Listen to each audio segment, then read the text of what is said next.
Jesus Cristo é o nosso Pai. Você sabe muito bem.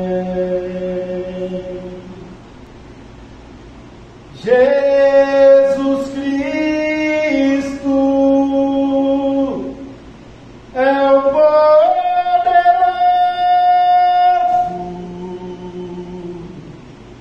Você sabe muito bem. Então por que você não entrega a sua vida nas mãos do nosso Rei? Então por que você não decide viver feliz para sempre? Amém. Oh! Então por que você não entrega a sua vida nas mãos do nosso Rei? Então por que você não decide viver feliz para sempre? Amém, amém, amém. Viver feliz para sempre, amém. Viver feliz para sempre, amém.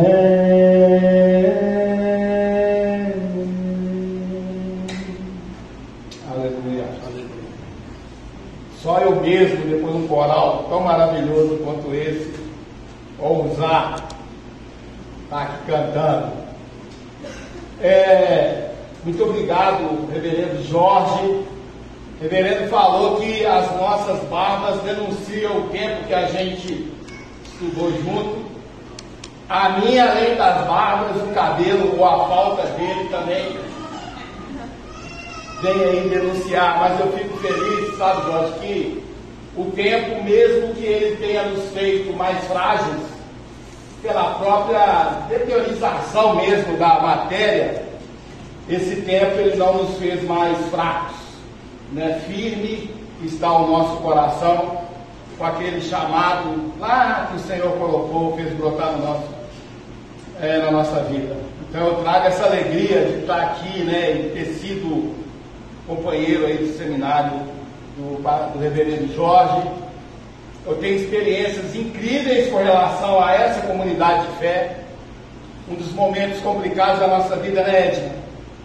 A gente tinha um colega aqui, e aí eu estou falando dos idos de 87, sei lá, né? Alguns, obviamente, né? Delphi. A gente precisou de acompanhamento psiquiátrico, psicológico, e a gente vinha aqui de tempo em tempo, ele nos ajudava sobre isso. Eu tive uma experiência ano passado aqui incrível. Eu não vi a irmã que acho que ela trabalha aqui durante o dia.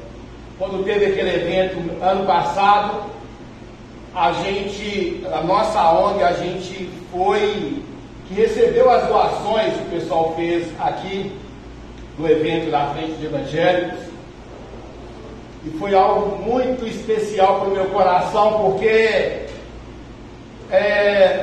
foi um momento em que uma família, e é normal, né, irmãos? Os irmãos entram, saem, não foi pelo fato de ter saído ou chegado, mas foi pelo fato de um casal ter, inclusive no grupo de WhatsApp da igreja, dizer que ele estava saindo porque ele não estava se sentindo pastoreado por nós, o motivo pelo qual ele estava tomando a decisão de sair. Isso entristece, mas faz parte. E aí quando eu vim aqui com o carro buscar os donativos, as cestas, para levar para a comunidade que a gente serve, a irmã que estava aqui, como é que ela chama, né, da criança? Graça. A hora que ela virou e falou, aí eu pedi meu amigo para filmar, eu queria mandar para o Jorge, eu tive aqui e tal. E aí ela falou, mas você foi colega do reverendo Jorge? Eu fui. Ela falou assim, mas você é o pastor lá da igreja e é você que está vindo buscar os negócios? Eu falei, periferia é assim que funciona, irmã.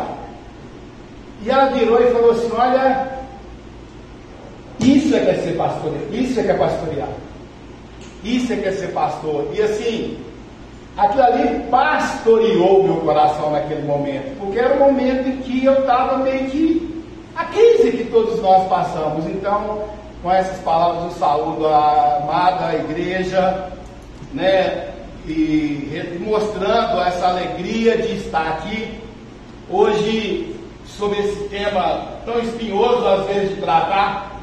Eu coloquei um tema e rapidamente vou transcorrer sobre ele. Eu coloquei o tema proclamar apesar. Proclamar, vírgula, apesar, aí tem um tracinho, a face selvagem do querigma. Eu quero ler 2 textos rápidos, todos eles protagonizados por Jesus. O primeiro está em Mateus 11, 28 ao 30. Ele fala assim: venham a mim todos vocês que estão cansados e sobrecarregados, e eu lhe darei descanso. Tomem sobre vocês o meu jugo, deixe que eu lhes ensine, porque eu sou manso e humilde de coração, e encontrarei descansos para a alma. O meu jugo é fácil de carregar, e o meu fardo que lhes dou é leve.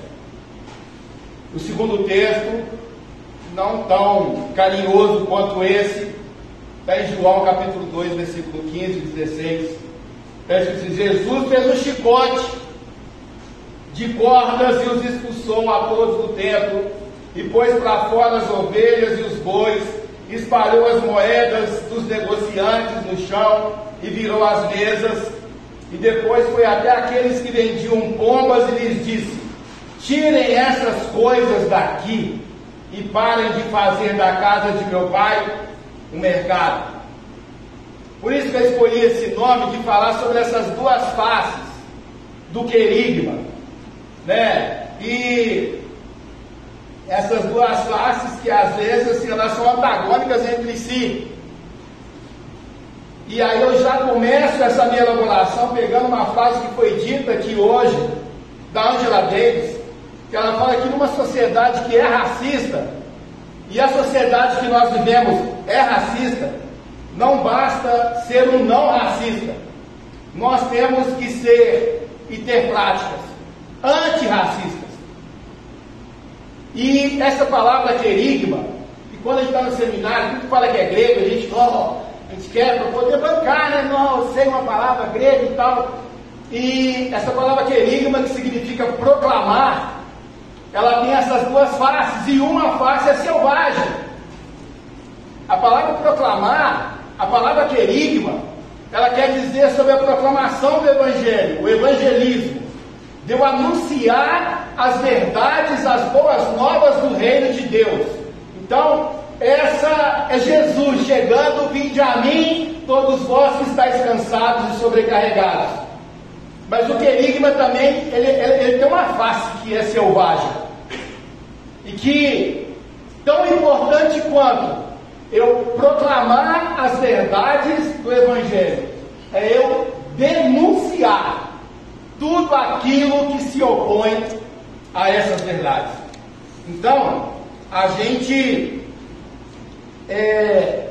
pensar sobre isso é o ponto de partida de nós. Não basta não sermos racistas, pegar o chicote e expulsar os dentilhões faz parte do processo da proclamação.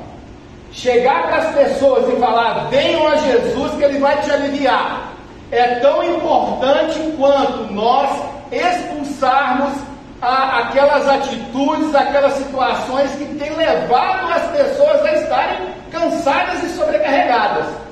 Porque senão fica um trabalho inútil. Venha Jesus que Ele vai te aliviar. E tem sistema opressor, e a gente às vezes contemporiza, relativiza, ou até mesmo instrumentalizamos essa situação. E o meu objetivo em colocar a primeira parte do tema, proclamar apesar, me remete a uma música do Guilherme Kerr, que ele é exatamente esse o nome da música. E ele fala assim: morre o Marte, mas se firma a fé. Nas perseguições, finca o pé.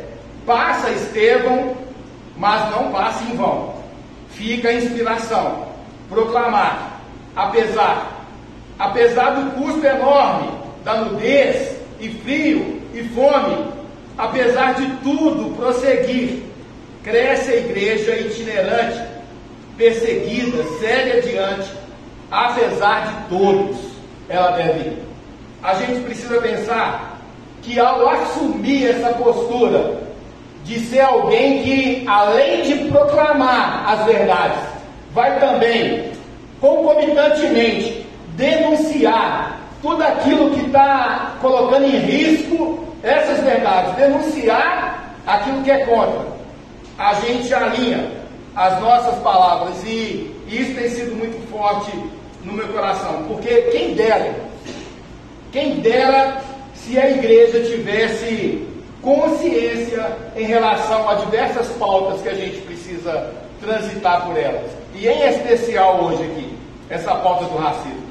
Quem dera nós, se a igreja tivesse presente para isso. É por isso que muito me alegra o coração vir na comunidade de fé falar sobre isso, porque é um assunto espinhoso e que às vezes nós não queremos nem conversar sobre isso.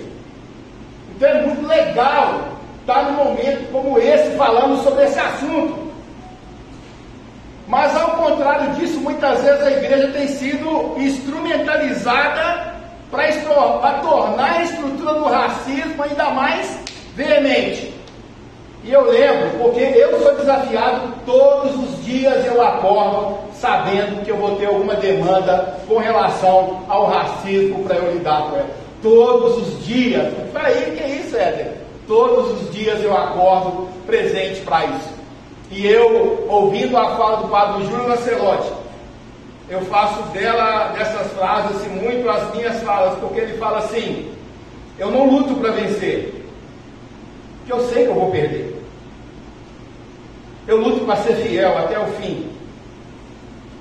E aí perguntaram para ele: mas qual que é a sua perspectiva? E ele diz: a minha perspectiva é o fracasso. Porque nesse sistema, se eu não for um fracassado, é porque eu me aderi a ele. Quem está do lado dos rejeitados, ele vai ser rejeitado. E eu tenho certeza e clareza disso, que eu estou de um lado, e eu não quero mudar de lado. É necessário que nós tenhamos essa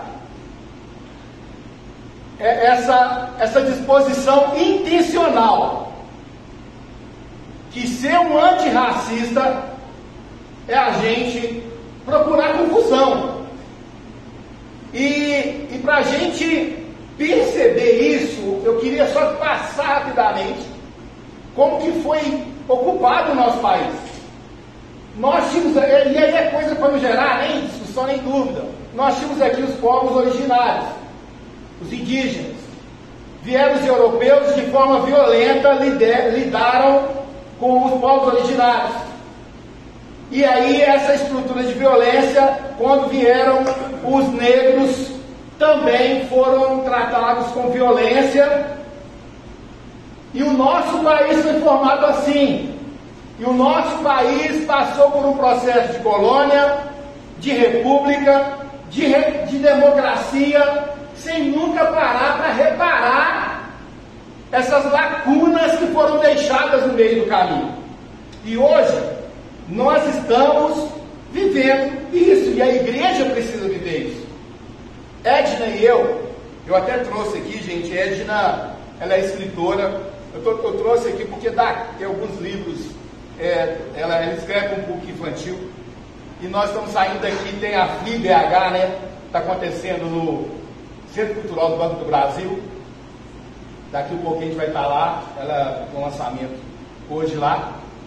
E o nosso período sempre foi trabalhando, e aí por isso talvez a minha abordagem ela passa muito pela prática, porque é a minha vivência, né? A gente hoje, há 5 anos e meio atrás, eu assumi uma igreja local no bairro Vila Clóvis, chamada Igreja Batista El Shaddai. E eu lembro que ao chegar lá, eu fiz a seguinte pergunta para os irmãos: irmãos, se nós deixarmos de reunir aqui, por motivos quaisquer que sejam, ou porque deu ruim, ou porque nós mudamos de lugar, fomos para um lugar melhor, ou porque não deu certo, teve que fechar, enfim, se nós sairmos desse espaço físico, será que nós faríamos falta para a nossa comunidade aqui, para a sociedade? E nós chegamos à conclusão que nós não fazíamos falta nenhuma. Eventualmente seria até um alívio se a gente saísse dali. Porque é um carro que para ali, fechando um pouco a garagem do vizinho, é uma criança que vai lá, o adulto mesmo, né, que vai e pega uma rosa e quer uma planta, assim, diversas coisas que a gente, é o som que às vezes incomoda.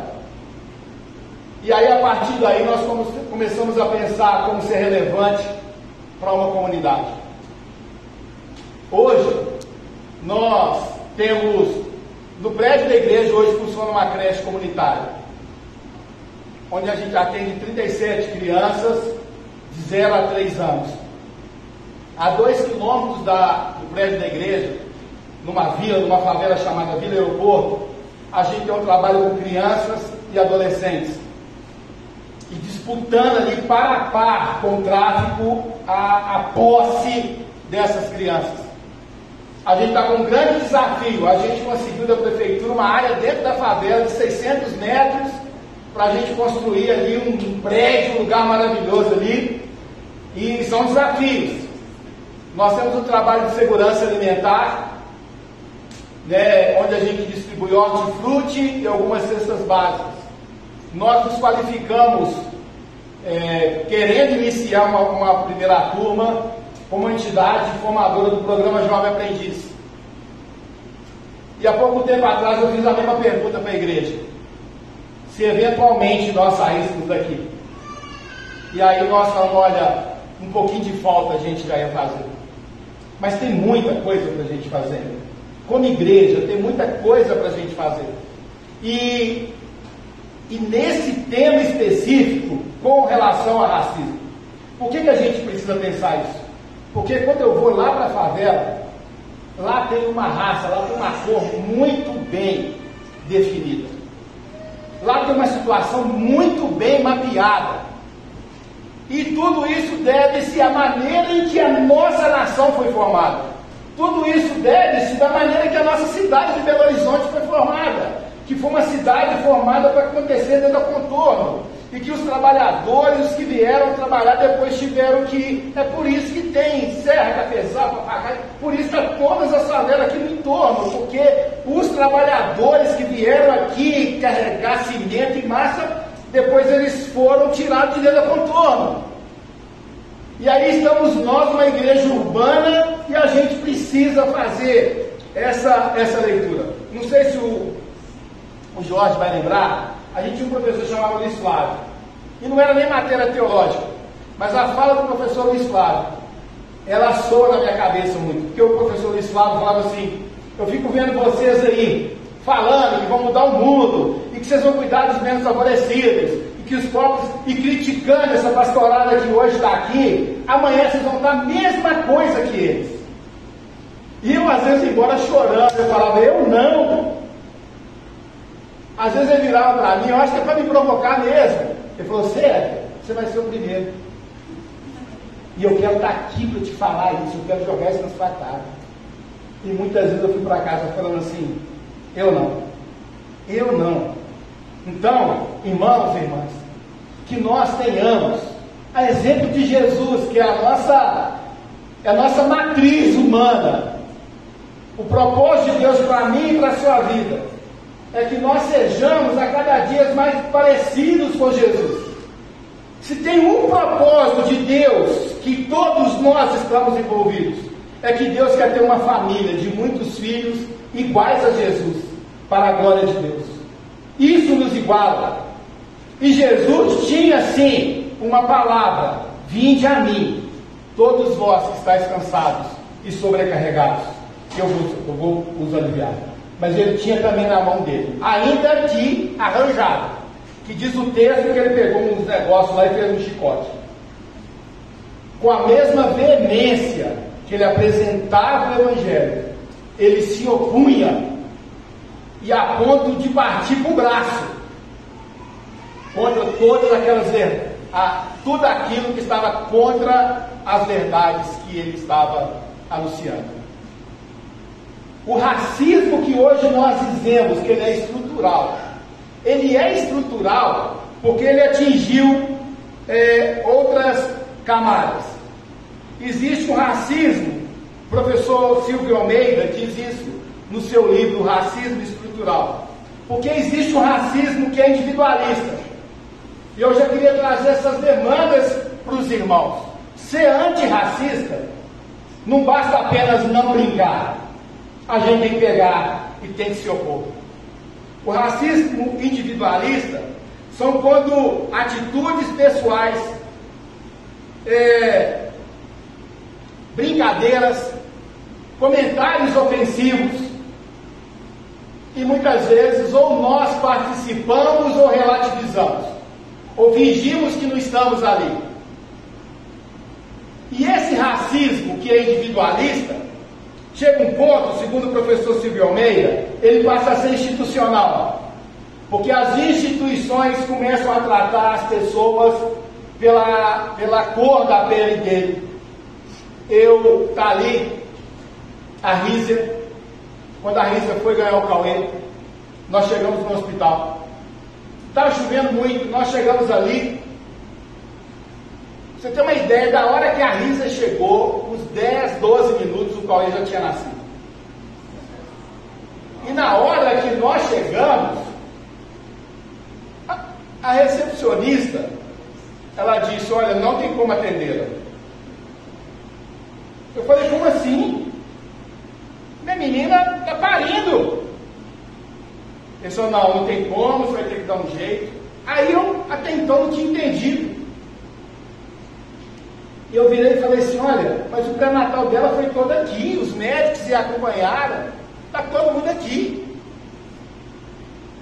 E ela virou e falou assim: ela tem convênio?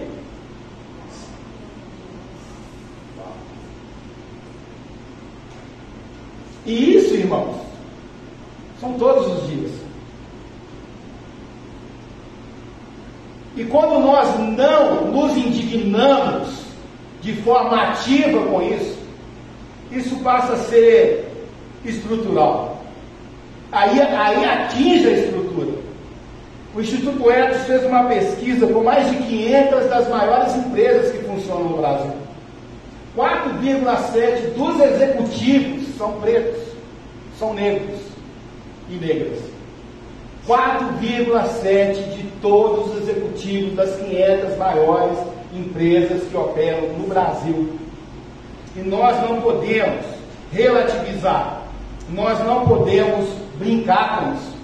E aí eu encerro a minha fala dando aqui três dicas, 3 atitudes antirracistas. Segundo a Djamila Rodrigues, ela tem um livro que chama Pequeno Manual Antirracista.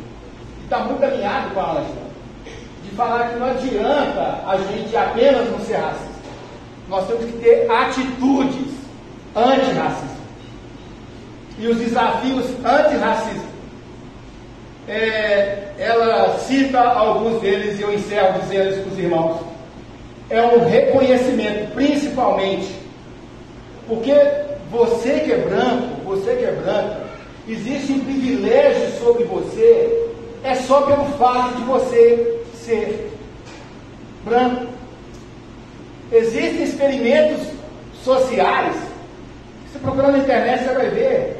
Eles pegaram uma criança, uma menina preta, tipo no saguão de um shopping, um lugar aberto, e ela sozinha, ela foi invisibilizada, ninguém via que aquela menina estava lá.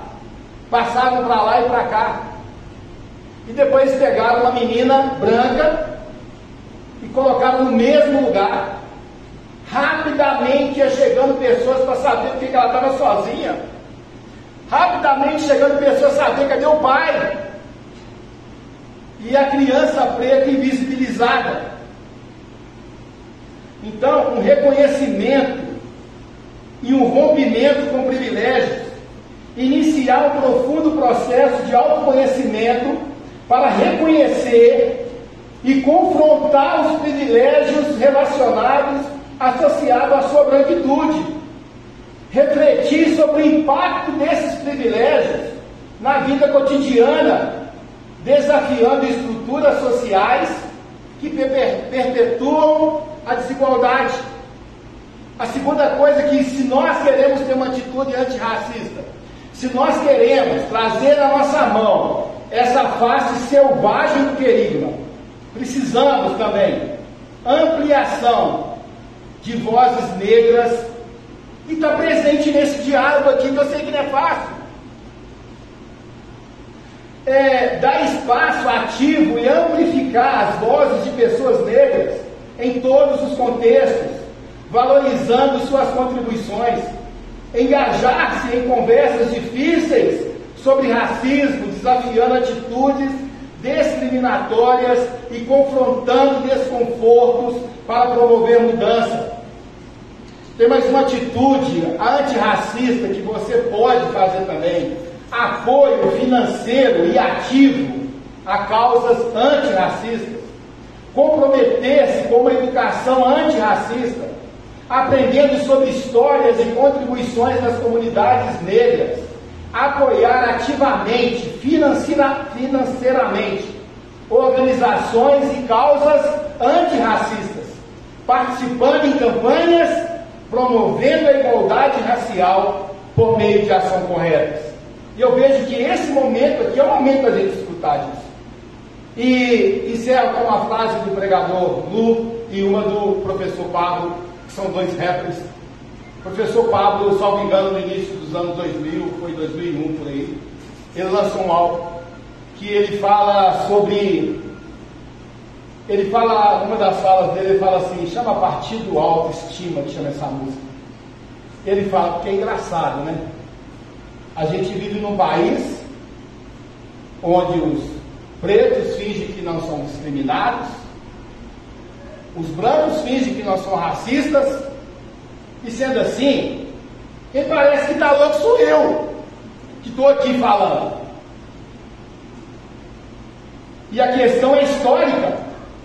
E o pregador Lu, ele vem falar com a gente o seguinte: não é uma questão minha contigo. Não foi você que me roubou. Foi o seu tataravô que roubou o meu tataravô. E por isso mesmo ficou. E a gente precisa reparar isso. Eu agradeço muito por essa oportunidade de poder estar compartilhando e abrindo o coração e dizer para vocês, se vocês quiserem conhecer um pouco aí do trabalho que a gente tem feito ali na Vila Aeroporto, com aquela meninada, né? E que a gente tem ensinado sobre representatividade, que eles sejam protagonistas da história deles, e a gente vê neles que é sistêmico e eles estão envolvidos nisso. E eu agradeço muito a igreja por essa acolhida, por esse espaço. Muito obrigado. Em nome de Jesus. Amém. Meu amigo, que a gente que agradece.